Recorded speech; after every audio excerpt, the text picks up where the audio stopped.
Moikka, mä olen Anjuli ja mä opetan sulle 7-luokan matikkaa ja erityisesti nyt yhtälön ratkaisuasioita. Yhtälö on arvoitus. Mikä luku pitää laittaa x:n paikalle, jotta yhtälö toteutuisi? Yhtälö on rakenteeltaan sellainen, että siellä on vasen puoli ja oikea puoli. Siis ihan siihen liittyy, että se vasen puoli on vasemmalla ja oikea puoli on oikealla. Ja vasen puoli on siis tämän yhtäsuuruusmerkin vasemmalla puolella ja oikea puoli on yhtäsuuruusmerkin oikealla puolella. Oikea puoli. Ja mitä sitten nämä vasen puoli ja oikea puoli on, niin ne on lausekkeita. Ja nyt kun ratkaistaan xää, eli tuntematonta lukua sieltä yhtälöstä, niin jommalla kummalla puolella tai molemmillakin puolilla voi olla x-termi. Yhtälö voi siis näyttää esimerkiksi tältä, että 2x plus 10 on yhtä kuin 5x miinus 5 vaikkapa. Mutta tässä on siis 2 lauseketta.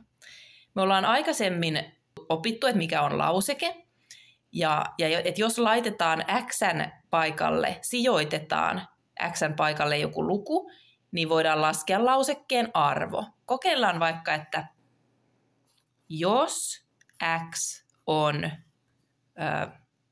5, niin vasemmasta puolesta, vasemman puolen lausekkeesta saadaan, että 2, ja tuo 2x on siis 2 kertaa x. Joten siitä tulee 2 kertaa 5 ja kirjoitetaan koko lauseke, myös tuo plus 10. Ja sitten lasketaan laskujärjestyssääntöjen mukaan.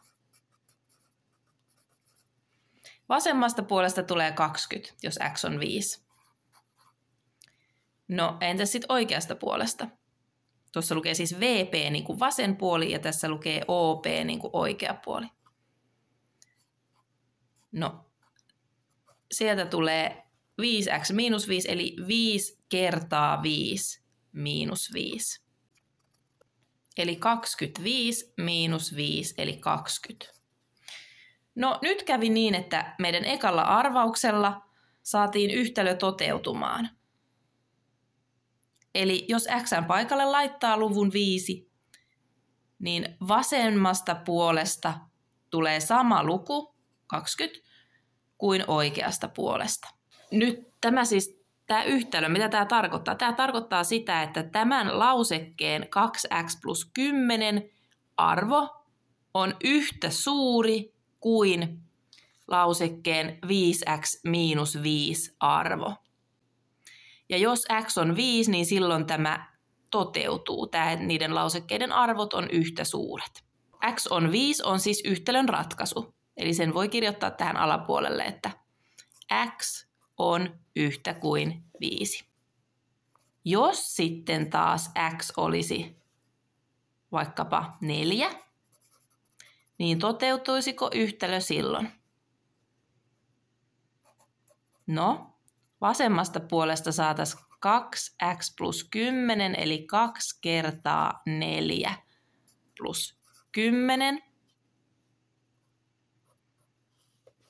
Eli 8 plus 10, 18. Oikeasta puolesta saataisiin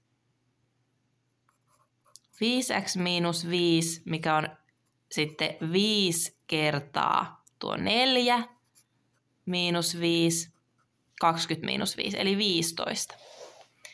No, nämä ei ole samat.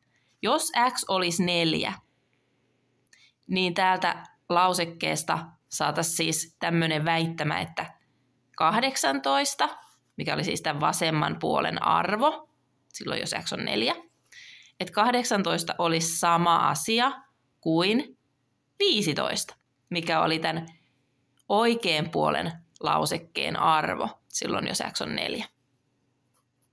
No tämähän ei pidä paikkaansa. Hyi. Eli mä heti menen laittamaan tuommoisen väkäsen yhtäsuuruusmerkin päälle. Se tarkoittaa, että nämä luvut eivät ole yhtä suuret.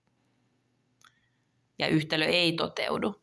Täällä taas saatiin, että vasen puoli sai arvon 20, joka on yhtä suuri kuin tuo oikean puolen arvo, eli 20. Eli tämä yhtäsuuruus toteutuu, koska nämä on samat yhtä suuret luvut. Nyt siis käytiin tämä yhtälön idea, että mitä tämä yhtälö tarkoittaa. Eli siellä pyritään löytämään sellainen luku, joka toteuttaa tämän yhtälön. Ja näissä tämmöisissä yhtälöissä, mitä nyt 7-luokalla ratkaistaan, niin näissä on tasan yksi ratkaisu. Ei sen enempää. On olemassa myös sellaisia yhtälöitä, jossa x voi saada useampia arvoja. Ja ne on silloin kaikki oikeita ratkaisuja. Mutta näissä 7-luokan yhtälöissä löytyy tasan tarkkaan yksi oikea ratkaisu, eli yksi x:n arvo, joka toteuttaa sen yhtälön. Eli yhteenvetona siis nämä 7-luokan yhtälöt, joissa on x-termejä ja vakiotermejä, niin nämä on sellaisia arvotuksia, joissa sun tehtävä on ratkaista x. Eli mikä luku pitää laittaa x:n paikalle, jotta yhtälö toteutuisi. Tämä x on siis joku luku, jota me ei tiedetä vielä ennen kuin me ratkaistaan se. X sanotaan myös tuntemattomaksi. Ja seuraavaksi me opetellaan sellaisia yhtälön ratkaisumenetelmiä, joilla me pystytään ratkaisemaan systemaattisesti ton tyyppisiä yhtälöitä kuin tuossa esimerkissä. Niin, ettei meidän tarvitse vain kokeilla sinne arvoja, vaan tehdään semmoisia toimintoja, proseduureja, joilla saadaan x ratkaistua ihan tämmöisten peruslaskutoimitusten avulla.